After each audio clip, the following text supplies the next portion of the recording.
नंदुरबार जिल्ह्यातील काकळदा परिसरामध्ये तुफान पाऊस झालाय, तर यवतमाळच्या पुसद, आर्णी आणि उमरखेडमध्ये अवकाळी पावसाने हजेरी लावली आहे। जळगाव आणि वाशिमच्या रिसोड तालुक्यामध्ये देखील पाऊस झाला असून या अवकाळी पावसामुळे तूर आणि रबी पिकाचं मोठं नुकसान होण्याची शक्यता आहे। आपण नंदुरबार, धुळे, जळगाव आणि वाशिम या 4 जिल्ह्यांमध्ये दृश्य बघतोय। आज या 4ही जिल्ह्यांमध्ये अवकाळी पावसाने जोरदार बॅटिंग केलेली आहे आणि अवकाळी पावसाचा रबीच्या पिकांना मोठा फटका बसण्याची शक्यता आहे।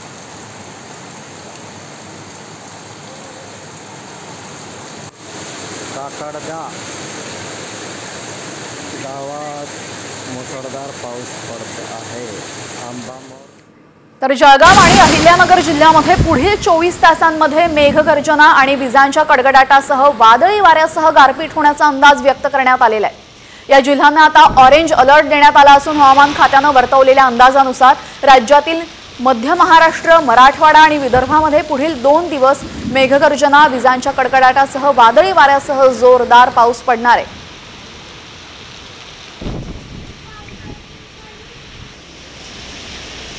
तर 28 डिसेंबर रोजी यवतमाळ, वर्धा, नागपूर, भंडारा, गोंदिया, चंद्रपूरला पावसाचा इशारा देण्यात आलेला आहे। यासह यवतमाळ, वर्धा, नागपूर, भंडारा, गोंदिया, चंद्रपुरात गारपिटीची शक्यता वर्तवण्यात आली आहे।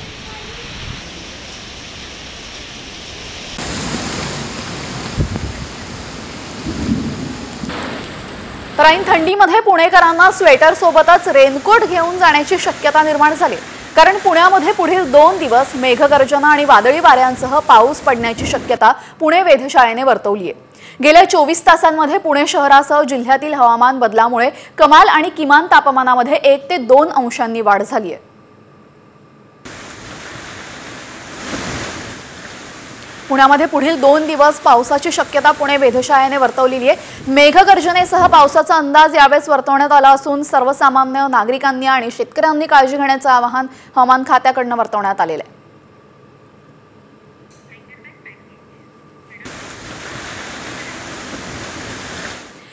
तर बीडमध्ये पवनचक्कीच्या वादातून मस्साजोगचे सरपंच संतोष देशमुख यांची निर्घृण हत्या करण्यात आल्याचे समोर आलं। मात्र याच पवनचक्की वादाचं लोण आता धाराशिवपर्यंत पोहोचलंय। धाराशिवमध्ये सरपंचाला पेट्रोल टाकून जाण्याचा जीवघेणा प्रयत्न करण्यात आलेला आहे। पाहूया त्यावरचा हा स्पेशल रिपोर्ट। पवनचक्क्या उठल्या सरपंचाच्या जीवावर।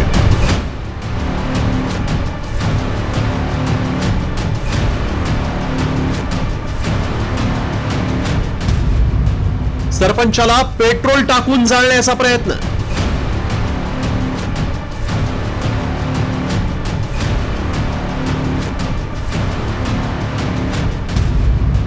पवनचक्की भोवती फिरतंय गुन्हेगारीचं चक्र।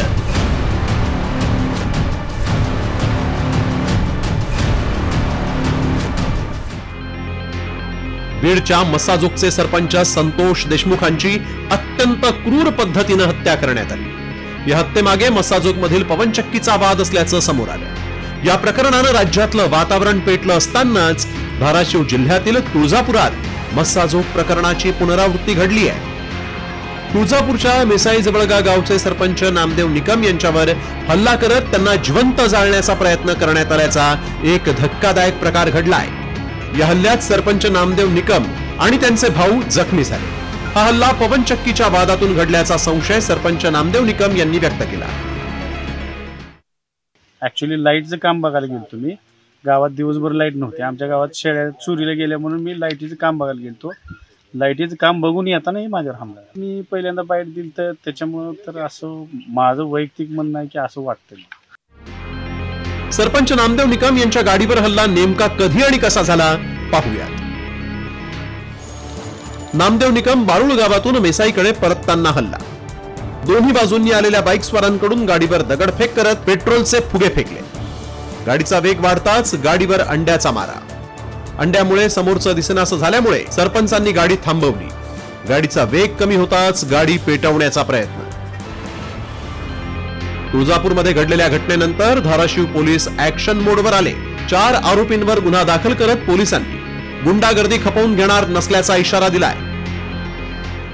अशी कोणतीही दहशत किंवा कुठलीही गुंडागर्दी धाराशिव जिल्ह्यामध्ये चालणार नाही आणि ती चालू दिली जाणार नाही। अतिशय कठोर कारवाई त्या ठिकाणी केली जाईल।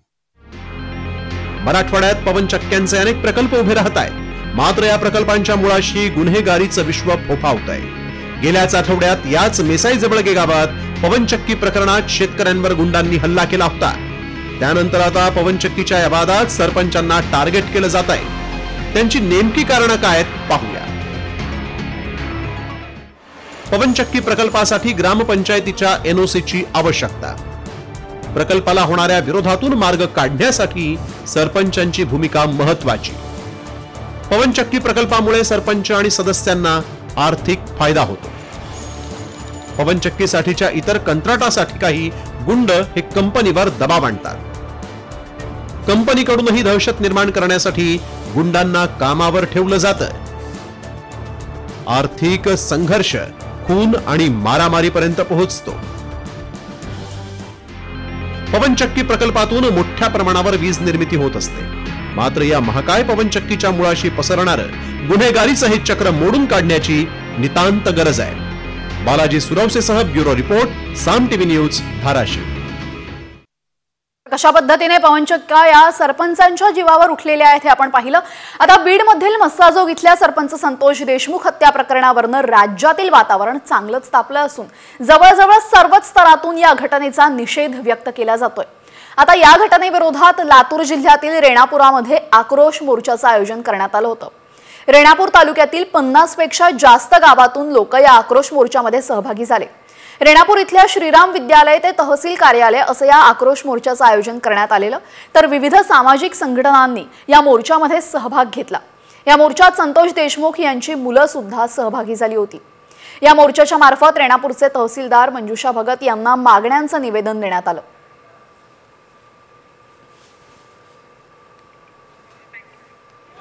तर रेणापुरामध्ये आज आक्रोश मोर्चाचं आयोजन करण्यात आलं होतं।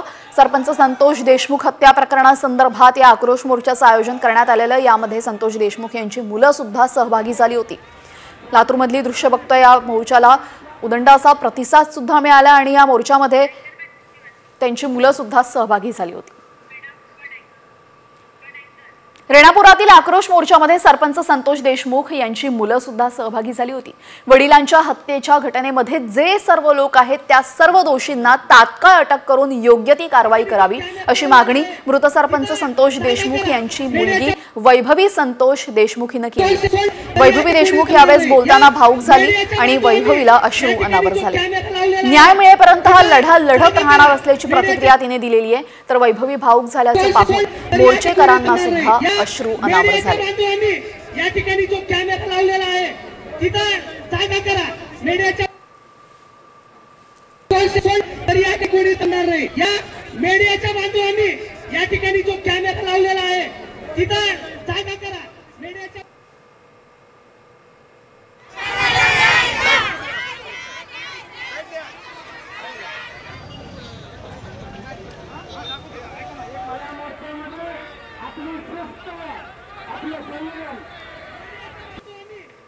माझे वडील मुक्ती म्हणजे जे दारू व्यसन करतात त्यांना सुद्धा त्या व्यसनातून मुक्त करत होते आणि असेच तुम्ही आमच्या पाठीमागे राहा। न्याय मिळूस तर नाही तर नंतर सुद्धा तुम्ही असेच आमच्या पाठीमागे राहा, आमच्या सोबत राहा, एक कुटुंब बनून। आज ज्याप्रमाणे आमचे छत्र हिरावून घेतले, मला असं वाटतं की हे छत्र दुसऱ्या कोणत्याही मुलामुलीचे किंवा जी आज वेळ आमच्या कुटुंबावर आहे ती वेळ कोणत्याच कुटुंबावर येऊ नये। आणि माझ्या वडिलांच्या बद्दल सांगायचं म्हणलं तर ते एक समाजसेवक होते। त्यांनी आजपर्यंत सगळं म्हणजे जे केलं ते समाजासाठीच केलं, त्यांनी आमच्या कुटुंबाकडे कसलंच लक्ष दिलं नाही। आता संतोष देशमुख हत्या प्रकरणी उद्या बीडमध्ये मूक मोर्चा काढला जाणार आहे। संतोष देशमुखांच्या मारेकऱ्यांच्या अटकेच्या मागणीसाठी नागरिक आक्रमक झालेत।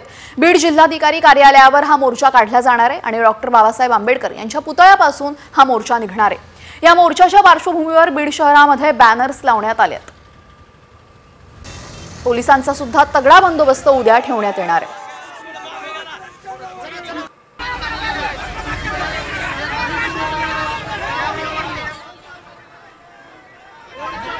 लातूरमध्ये आज आक्रोश मोर्चाचं आयोजन करण्यात आलं होतं आणि त्याला मोठा प्रतिसाद लातूरकरांनी दिला, तर दुसऱ्या बाजूला उद्या बीडमध्ये मूक मोर्चाचं आयोजन करण्यात आलेलं आहे। सरपंच संतोष देशमुख हत्या प्रकरणाचा निषेध नोंदवण्यासाठी आणि लवकरात लवकर गुन्हेगारांवर कारवाई करण्यासाठी उद्या बीडमध्ये सुद्धा मूक मोर्चा आयोजित करण्यात आलाय।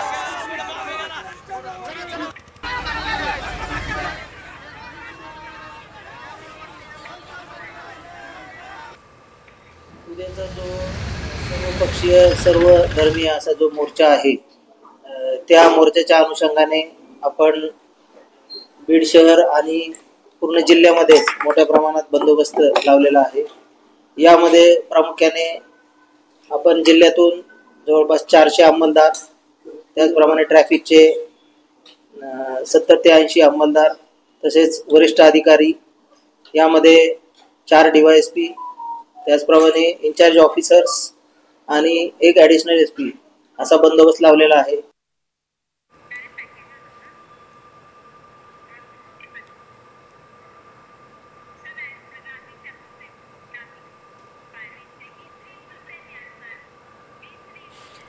तर मोर्चासाठी बीडमध्ये काय बंदोबस्त करण्यात आलेला आहे? बंदोबस्तात 500 पोलीस तैनात करण्यात येणार आहे। 4 DYSP, 1 अप्पर पोलीस अधीक्षक तैनात असणार आहे। RCPच्या 6 प्लाटून आणि SRPFच्या 2 कंपनी तैनात राहणार आहेत। ज्या मार्गावरून मोर्चा जाणार आहे त्या मार्गावर इमारतीवरनं टेहाळणी सुरू असेल। RCPच्या 6 प्लाटून आणि SRPFच्या 2 कंपनी इथे तैनात राहणार आहेत। मोर्चासाठी बीडमध्ये बंदोबस्तासाठी चांगलीच तयारी करण्यात आलेली आहे। बंदोबस्तामध्ये जवळपास 500 पोलीस तैनात असणार आहेत। तर मस्साजोग प्रकरणानंतर सुरेश धस यांनी प्रत्यक्ष आणि अप्रत्यक्षपणे धनंजय मुंडेंना घेण्यास सुरुवात केली आहे। त्यातच सुरेश धस यांनी बीडच्या पोलीस अधीक्षकांची भेट घेत महादेव बेटिंग ॲपच्या बीड कनेक्शन बाबत मोठा गौप्यस्फोट केलाय। नेमकं काय आहे महादेव बेटिंग ॲपचं कनेक्शन, यावरचा हा स्पेशल रिपोर्ट। महादेव बेटिंग ॲपचं बीड कनेक्शन।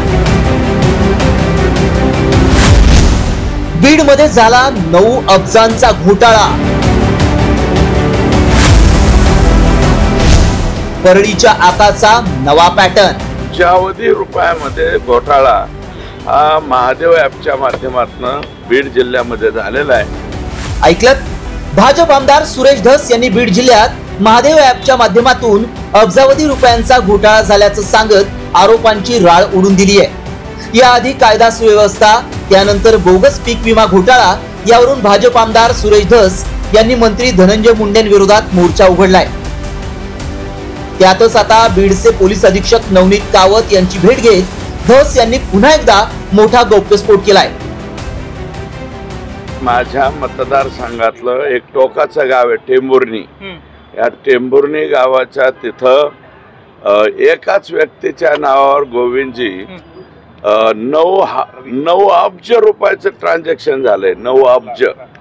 आता तुम्ही म्हणता 100 कोटीच्या वरती घोटाळा झाला तर ईडीची चौकशी लागली पाहिजे। तर 9 अब्ज रुपयाचं जर ट्रान्झॅक्शन एका सिंगल पर्सन वरती झाला असेल बीड जिल्ह्यामध्ये, तर याच्यावरती कोणत्या यंत्रणेने हे तपासलं पाहिजे, हे तुमचं उत्तर तुम्हीच द्या। म्हणजे अब्जावधी रुपयामध्ये घोटाळा हा महादेव ॲपच्या माध्यमातून बीड जिल्ह्यामध्ये झालेला आहे आणि त्याच्यावरती चांगले काम करणारे अधिकारी बाहेर काढले गेले आणि जे निष्क्रिय अधिकारी आहेत आणि आम्ही सांगू तेच करू आणि मग त्यांनी एवढ्या मोठ्या या घटनेमधल्या आरोपींचे जामीन करून देणे, त्यांना सहकार्य करणं, काही आरोपींची आणि त्याची लिंक मलेशियापर्यंत जाते थेट। की मी आज माझं लेखी पत्र दिलंय, बीड जिल्ह्यातील पोलीस दलाच्या पोलिसांची यादी मला द्या। मस्साजोगचे सरपंच संतोष देशमुख यांच्या निरगरूढ हत्येनंतर सुरेश धस चांगलेच आक्रमक झाले, तर त्यांनी बीड मधील गुन्हेगारी मागे आका असल्याचा आरोप केलाय। इतकंच नाही तर धस यांनी बीडच्या आकाच्या गैरव्यवहारांची यादीच वाचून दाखवली आहे। बीड मधील आकाच्या बगलबच्च्यांकडून 1400 एकर जमिनीवर ताबा मिळवण्यात आलाय। शिरसाळा गावात गायरान जमिनीवरील 600 पैकी 300 वीटभट्ट्या अनधिकृत आहेत। वीटभट्ट्या आकाच्या कार्यकर्त्यांचा असल्याचा धस यांचा दावा आहे। आकाचे कार्यकर्ते दुसऱ्यांच्या 40 ते 50 एकरावर मुरुम टाकतात. आकाच्या कार्यकर्त्यांनी बोगदा बुजवला. बीड जिल्ह्यात गँग्स ऑफ वासेपूर सक्रिय असल्याचा देखील आरोप केलाय. तसंच बीड मधील आर्थिक गैरव्यवहारांची ईडी मार्फत चौकशी करण्यात यावी अशी मागणीही त्यांनी केली आहे. सुरेश धस हे धनंजय मुंडेंवर प्रत्यक्ष आणि अप्रत्यक्षपणे आरोप करतायत. इतकंच नाही तर सुरेश धस धनंजय मुंडेंच्या खासगी जीवनावर देखील बोलू लागलेत. त्यामुळे मस्साजोग प्रकरणाचा वापर वैयक्तिक राजकारणासाठी सुरू आहे का, अशीही चर्चा राज्यात रंगतीये. रिपोर्ट साम टीव्ही न्यूज. यानंतर आता शिक्षकांसाठी अत्यंत महत्त्वाची बातमी. राज्याच्या तिजोरीमध्ये खडखडाट असल्यानं प्राथमिक, खासगी प्राथमिक, माध्यमिक आणि उच्च माध्यमिक शाळांवरील शिक्षकांच्या पगारांसाठी पैसा नसल्याची वस्तुस्थिती समोर आली आहे.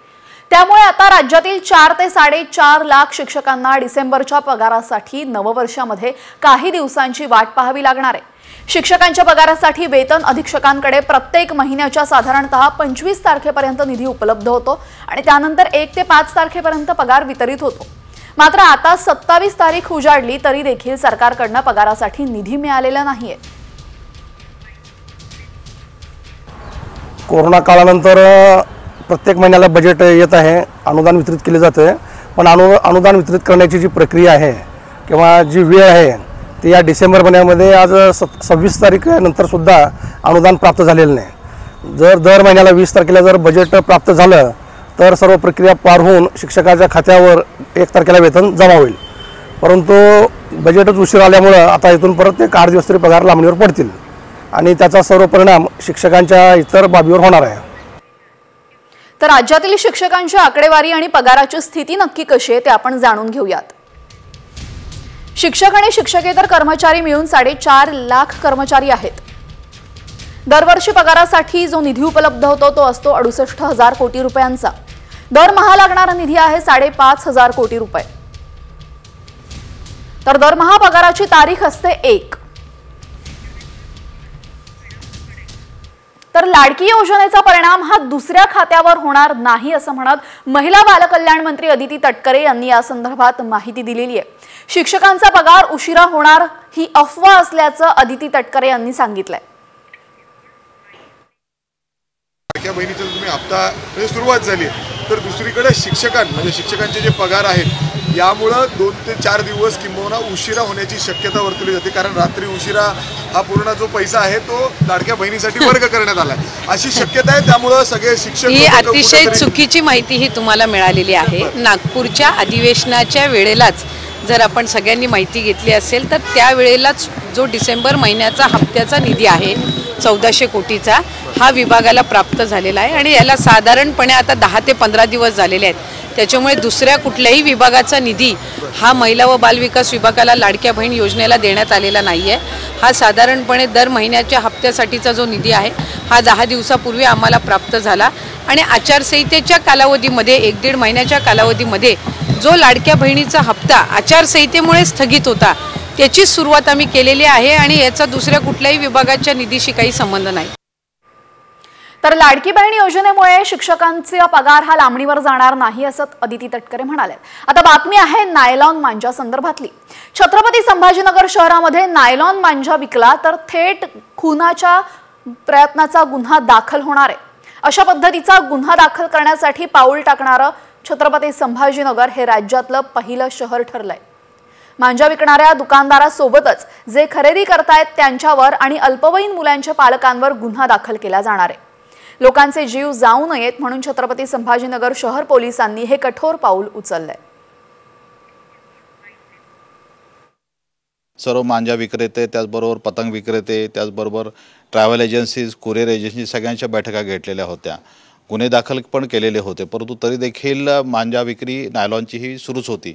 या पार्श्वभूमीवरती आम्ही BNS 110 म्हणजे attempt to commit culpable homicide या कलमांतर्गत गुन्हे दाखल करायला सुरुवात केलेली आहे आणि त्याच्यामध्ये जवळपास 3 वर्षापर्यंत आरोपींना शिक्षा मिळते.